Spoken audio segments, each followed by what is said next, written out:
নমস্কাৰ বন্ধুসকল, মই আজি আকৌ পুনৰাই আপোনালোকৰ মাজলৈ উপস্থিত হলোহি।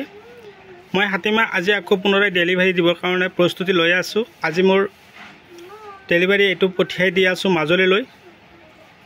নকুল বড়ো দাদা, আপুনি যদি মোৰ ভিডিঅ'টো চাই আছে মই আপোনাক অশেষ ধন্যবাদ জ্ঞাপন কৰিছোঁ। তো আপুনি দানা ঔষধবিলাক আৰু এই ফাংগিচাইড, ইনচেক্টিচাইড আৰু এই দানা কেনেকৈ কি পদ্ধতি মতে দিব মই আজিৰ এই ভিডিঅ'টোৰ মাজেদি আপোনাক জনাই দি আছোঁ। কেৱল আপুনি নহয়, মোৰ যিমান ভিউৱাৰ্ছ আছে আপোনালোকেও জানি লওক কি পদ্ধতি মতে ঔষধ আপোনালোকে খেতিত দিব আৰু খেতিত ফলন কেনেকৈ বৃদ্ধি কৰিব। তাৰ কাৰণে আজিৰ এই ভিডিঅ'টো আপোনালোকৰ কাৰণে মই পঠিয়াই দিলোঁ। মই ইয়াত এটা দানা দিছোঁ, এইটো হ'ল হিমুক এচিড 98% আৰু প্লাছ ফলিক এচিড 2% থকা দানা, যাৰ নাম হ'ল অজন্তা প্লাছ।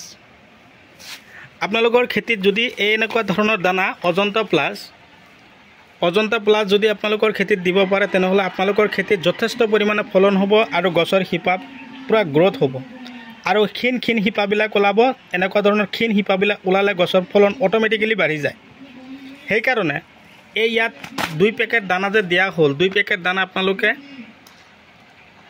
5 পৰা 6 কিলো ইউৰিয়াৰ লগত আপোনালোকে ধুনীয়াকৈ মিক্স কৰিব। যদি আপোনালোকে ইউৰিয়াৰ লগত মিক্স কৰি তো টান পাইছে, DAPৰ লগত মিক্স কৰি আপোনালোকৰ খেতিত যদি মালচিং পেপাৰ লগোৱা আছে তেনেহ'লে য'ত গছ লগাইছে তাত কিন্তু অলপ ফটা আছে, ইয়াৰ মাজত সোমাই দি 8 ইঞ্চি ডিষ্টেঞ্চ, চাৰিওফালে গছৰ চাৰিওফালে 8 ইঞ্চি ডিষ্টেঞ্চ বা 10 ইঞ্চি ডিষ্টেঞ্চ ৰাখি ৰাউণ্ড আকাৰে ধুনীয়াকৈ সিঁচি দিলে বাছ এইটোৰ কাম ক্লিয়াৰ। এতিয়া আহিলোঁ ফাংগিচাইড। এইটো গছৰ গুৰি শুকাই যায়, গছৰ পাতবিলাক লেৰেলি যায়, পাতত নানান ধৰণৰ বেমাৰে দেখা দিয়ে, হালধীয়া হেতাও পৰা হয়। তাৰ কাৰণে আপোনালোকে লক্ষণ দি স্প্ৰে কৰিব। পাৰ টেংকিত 25 গ্ৰামকৈ ঔষধ ভৰাব, ভৰাই কিনে আপোনালোকে স্প্ৰে কৰিব। আপোনালোকৰ খেতিত থকা যিকোনো পাতৰ সমস্যা, ফলবিলাক পচি যোৱাৰ সমস্যা দূৰ হ'ব। নিশ্চয় বুজি পালে। এতিয়া মই আলোচনা কৰিম দাহাত অলৰেডি মই 2টা দিছোঁ। এটা বটলতে অলৰেডি 4 টেংকি আছে, ঔষধ আছে 100 ml। আপোনালোকে পাৰ টেংকিত 25 ml কৈ ঔষধ ভৰাব, ভৰাই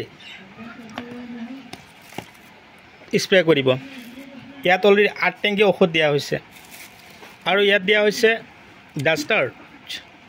এই ডাষ্টাৰ্ছ আপোনালোকে পৰাপক্ষত এই ইনচেক্টিচাইড 2টা একেলগে দিব পাৰিব, দাহাত আৰু ডাষ্টাৰ্ছ একেলগে কৰিব।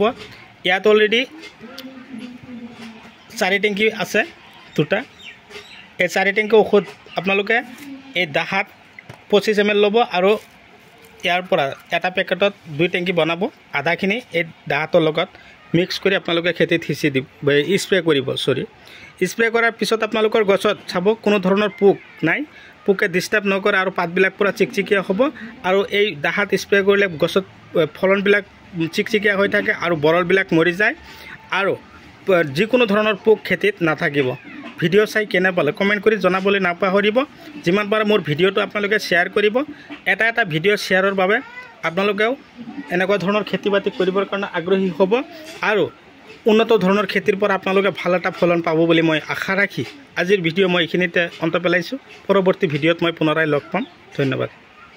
আজিৰ এই দানা আৰু ঔষধখিনি কিন্তু দাদাসকল, বাইদেউসকল কেৱল তিয়ঁহৰ গছৰ বাবে পঠিয়াই দিলোঁ, তিয়ঁহ খেতিৰ কাৰণে।